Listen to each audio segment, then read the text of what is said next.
Bonjour et bienvenue à cette formation effort en virtuel et aussi en présentiel virtuel.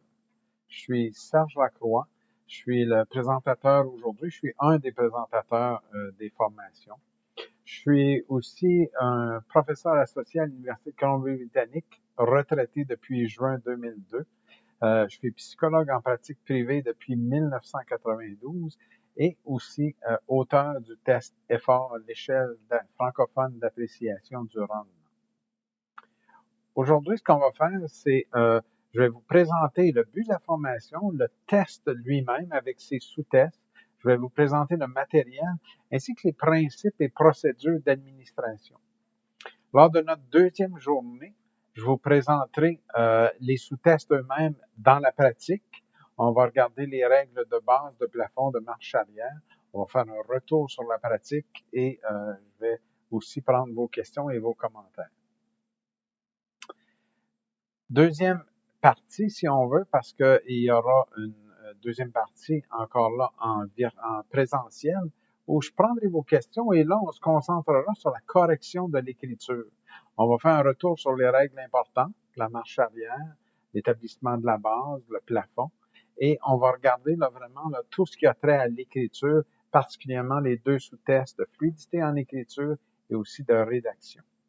La dernière partie qui sera présentée de façon asynchrone parlera de l'informatique, c'est-à-dire le logiciel qui vous permet d'entrer les données pour obtenir les scores. On parlera aussi de la signification de ces scores-là, l'interprétation et une suite possible, c'est-à-dire une vidéo que vous pouvez me faire parvenir et sur laquelle je pourrai faire des commentaires. Donc, quel est le but de la formation? C'est vraiment de vous former à l'administration et à la correction de l'effort. Donc, suite à la formation, vous allez pouvoir prendre l'outil, l'administrer, le corriger et aussi interpréter les résultats. Vous allez pouvoir recevoir l'information nécessaire pour comprendre aussi le profil d'élève que vous allez évaluer, comprendre les liens qui existent entre les différents scores. Donc, qu'est-ce que l'effort?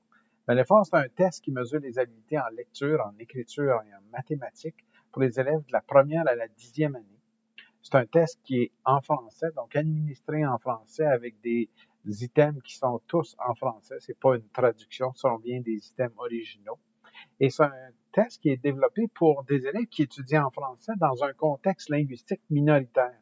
Donc, ça peut être autant des élèves dans un programme francophone à l'extérieur du Québec que des élèves aussi en immersion à travers le Canada. L'effort est un test standardisé et cet élément-là est très important. Vous allez voir, je vais revenir beaucoup là-dessus. C'est un test où on demande une rigueur d'administration importante. Il faut respecter les règles de l'administration du test, c'est-à-dire que chacun d'entre vous doit administrer le test de la même façon. De cette façon-là, ça permet de comparer les scores d'une personne à une autre, mais aussi, si on veut, d'une province à une autre, d'un élève à un autre, peu importe son niveau. C'est vraiment là, dans le respect de cette standardisation-là qu'on arrive à pouvoir utiliser ces scores-là, parce que c'est aussi la première garantie qu'on a que nos scores seront valides, qu'on pourra les utiliser et les interpréter tels qu'on les reçoit. La standardisation de l'effort, ce que ça veut dire, c'est qu'il y a une procédure systématique et qui est assez immuable, c'est-à-dire qu'il n'y a pas beaucoup de flexibilité dans comment on peut administrer le test parce que ce qu'on veut arriver à faire, c'est comparer nos scores d'une personne à une autre.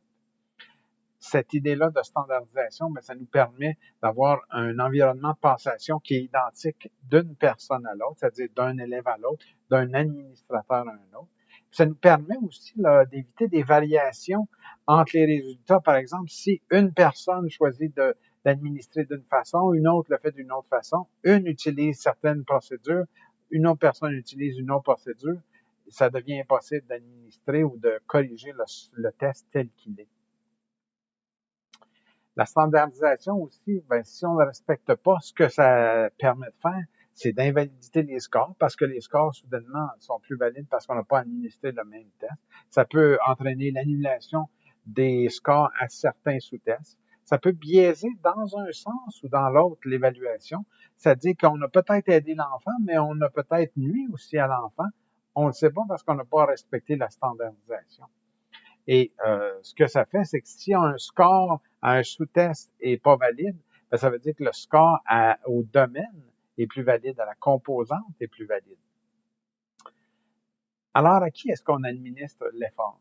Habituellement, c'est à l'élève qui est en difficulté d'apprentissage. Ça peut être un élève qui est possiblement doué. Ça peut être seulement l'élève pour qui on a besoin de connaître le rendement dans les domaines spécifiques, que ce soit en lecture, en écriture ou en mathématiques. C'est pas nécessairement toujours les trois. Puis, ça peut être aussi pour l'élève qui est adressé pour une évaluation psychoéducative. Qui est-ce qui administre l'effort? Ben là, c'est toute personne qui est formée. Habituellement, ce sont les orthopédagogues, les intervenantes en orthopédagogie, les enseignants de classe ressources.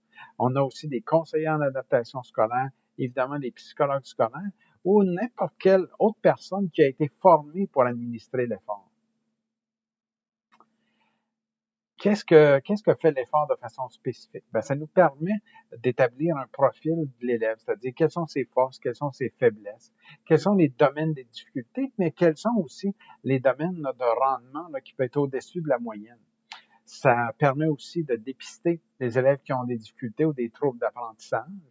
Ça nous permet d'amorcer aussi le processus d'évaluation psychoéducative parce que ce sera l'élément central, c'est-à-dire l'élément diagnostic central si on parle de troubles d'apprentissage, que ce soit dyslexie, dyscalculie, dysorthographie. Tout ça passera par un test de rendement tel que l'effort. Ça nous donne aussi des pistes d'intervention, à savoir qu'est-ce qu'on devrait inclure dans le plan pour cet élève.